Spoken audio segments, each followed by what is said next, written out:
pala yung upo. Anyway, nilapit lang sa akin.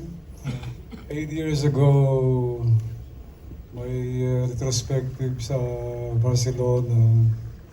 And then the curator said, Love, we can help you. May pera dito sa Spain.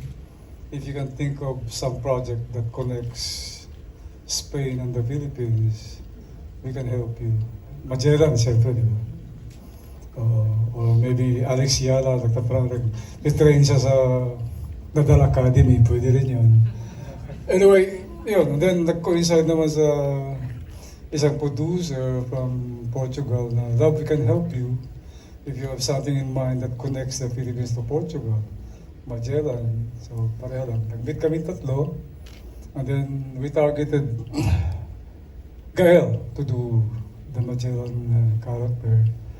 And then, nagkataon din familiar si Gael sa mga works ko kasi napapalabas sa Mexico yung mga works. And then, he said yes. It was 8 years ago.